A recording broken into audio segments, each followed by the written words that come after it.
கானான் என்பது இந்த பூமியில நாம் வாழ்வதற்காக தேவன் ஆயத்தம் பண்ணி வைத்திருக்கிற ஒரு வெற்றியுள்ள வாழ்க்கை. கானான் என்று கரெக்டா சொல்ல வேண்டும் என்றால் கிறிஸ்து தான் நம்முடைய கானான், வாக்குத்தத்தங்களுடைய மொத்த உறைவிடம். அந்த கானானுக்குள்ள நிறைய கானான் இருக்கு. உங்களுக்கு ஒவ்வொரு மனிதனை குறித்து, இந்த மனுக்குலத்தில் இருக்கிற ஒவ்வொரு மனிதனை குறித்த தேவனுடைய பரிபூர்ணமான சித்தம், அவன் எகிப்திலிருந்து வெளியேறி கானானுக்குள்ள போக வேண்டும்.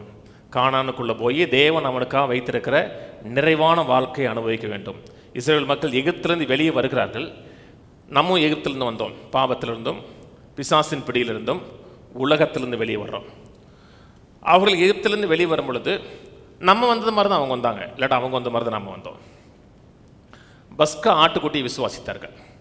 இயேசு கிறிஸ்து சிலுவையில் என்ன செய்ய போகிறார்ங்கிற சத்தியம் அவர்களுக்கு அறிவிக்கப்பட்டது.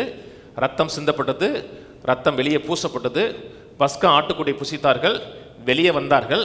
அப்புறம் சொல்லுகிறது, மேகத்தினாலும் தண்ணீராலும் ஞானஸ்நானம் நடத்தார்கள் இருக்கு. பைபிள் சொல்லுதியா, மோசேக்குள்ளாக மேகத்தினாலும் சமுத்திரத்தினாலும் ஞானஸ்நானம் பண்ணப்பட்டாங்க. ரத்தத்தை விசுவாசித்து வெளியே வராங்க, ஞானஸ்நானம் எடுக்கிறாங்க. ஞானஸ்நானம் எடுத்து அதுக்கப்புறம் எங்கே கொண்டு போறாங்க? சீனாய் மலை கொண்டு போறாரு. சீனாய் மலையில் ஒரு வார்த்தை கொடுக்கப்படுகிறது, வாழ்க்கை முறை சொல்லிக் கொடுக்கப்படுகிறது. வெறும் 10 கற்பனை மட்டுமல்ல, எப்படி வாழணுங்கிற முறை சொல்லிக் கொடுக்கப்படுகிறது, பிரச்சனைகளை எப்படி சந்திக்கிற முறை சொல்லிக் கொடுக்கப்படுகிறது. நல்லா கவனிங்க. 10 கற்பனை நல்லதா கெட்டதா? நல்லது. தாய் தகப்பனை கனம் பண்றது நல்லது, பொய் சொல்லாமல் இருப்பது நல்லது, இதெல்லாம் நல்லது. ஆனா அதை சார்ந்து தேவனிடத்துல ஸ்கோர் பண்ற நினைக்கிறது தான் தப்பு. நான் சொன்னது புரியுதுங்களா? அது நல்லது. அந்த காலகட்டத்தில் அவங்களுக்கு ஒரு லைஃப் ஸ்டைலை சொல்லிக் கொடுக்குறாரு. கர்த்தரை கனம் பண்ணுவதுன்னு எப்படி சொல்லிக் கொடுக்குறாரு, நிறைய காரியங்கள் சொல்லிக் கொடுக்குறாரு. வார்த்தை சொல்லிக் கொடுக்கப்படுகிறது. வாழ்க்கை எப்படி நிறைவாக வாழ்வது, ஜெயமாக வாழ்வதுங்கிற ஒரு லைஃப் ஸ்டைல் சொல்லிக் கொடுக்கப்படுகிறது. அதுக்கப்புறம் எங்கே போறாங்க? அதுக்கப்புறம் வனாந்தரம். ரட்சிக்கப்படுகிறோம், இயேசுவின் ரத்தத்தால் ரட்சிக்கப்படுகிறோம், ஞானஸ்நானம் எடுக்கப்படுகிறோம், சபைக்கு வருகிறோம். சபைக்கு வார்த்தை போதிக்கப்படுகிறது. வார்த்தை போதிக்கப்பட்டதுக்கு அப்புறம் எந்த வார்த்தையை கேட்டு நீங்க வெளியே போறீங்களோ அந்த வார்த்தைக்கு உங்களுக்கு சோதனை வரும். எந்த வார்த்தை, எந்த வசனத்தை அன்னைக்கு கேட்டீங்களோ, இன்னமே நம்ம இருதயத்தை பத்திரமா காத்துக்கணும். முள்ளு உள்ள விடவே கூடாது. உலக கவலை, ஐஸ்வர்யத்தின் மயக்கம், மற்றவர்களை குறித்த இச்சை வரக்கூடாதுன்னு அன்னைக்கு தான் வரும். உங்களுக்கு எதை செய்யக்கூடாதுன்னு தீர்மானம் அடிச்சு போறோமோ அன்னைக்கு தான் அந்த வார்த்தைக்கு ஒரு சவால் வரும். அந்த சவாலை நீங்க சந்திச்சிட்டீங்க, மேற்கொண்டீங்கன்னா நீங்க அந்த பதில ஸ்ட்ராங்கா இருக்கீங்கன்னு அர்த்தம். கர்த்தர் சந்திக்க விடுவாருங்க. டெஸ்ட் முக்கியமா? டெஸ்ட் முக்கியம். வார்த்தையை கை கொள்ளுகிறோம், வசனத்தின்படி வாழ்றோம்னா அந்த வசனத்தின் வல்லமை என்னோட வாழ்க்கையில் வெளிப்பட ஆரம்பிக்கும். வார்த்தையை கேட்கறதுனால வெற்றி பெற முடியாதுங்க. வார்த்தையை கேட்கணும், அப்புறம் கேட்ட வார்த்தையின்படி நடக்கணும். அதான் வாழ்க்கை. வார்த்தை நான் ஒவ்வொரு முறை ஞானஸ்நானம் எடுக்கும்போது கேட்பேன், சபைக்கு வருவீங்களா, சபைக்கு சொல்ற வார்த்தைகளை கேட்பீங்களா, கேட்டுட்டு கேட்ட வார்த்தையின்படி நடப்பீங்களான்னு கேட்பேன். எல்லாருமே ஆமாம்பாங்க. ஆமேன் ஆமேன் முக்கிட்டு வேணும்னா அதுக்கப்புறம் ஆளை காணும். வாழ்க்கை பாருங்க, காணானா இருக்காது, வனாந்தரமா தான் இருக்கும்.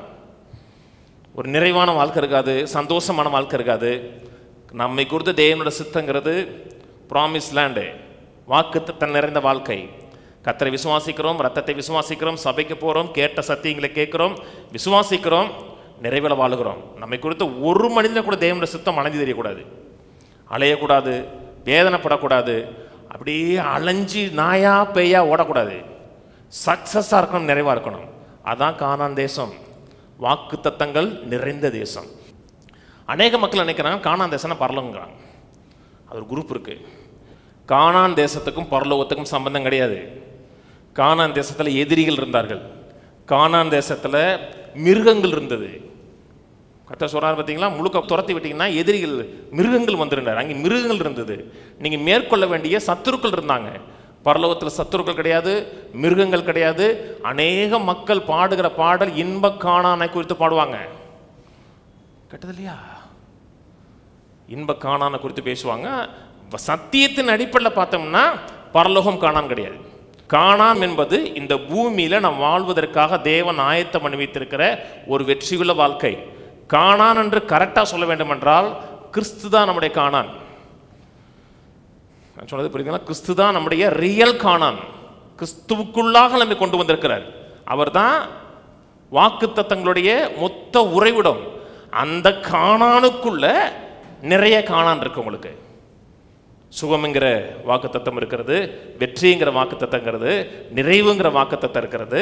அந்த கிறிஸ்துவுக்குள்ள போய் தேவனை விசுவாசித்து வார்த்தை விசுவாசித்து வாழ்ந்தோம் என்றால் எல்லா பகுதியும் சுபிச்சமா இருக்கும். ரசிக்கப்பட்டோம் பரலோகம் போறது மட்டுமல்ல, வாழ்க்கையே வாழன் போல தோணும், வாழன் போல தோணும், வாஞ்சியோடு வாழ முடியும்.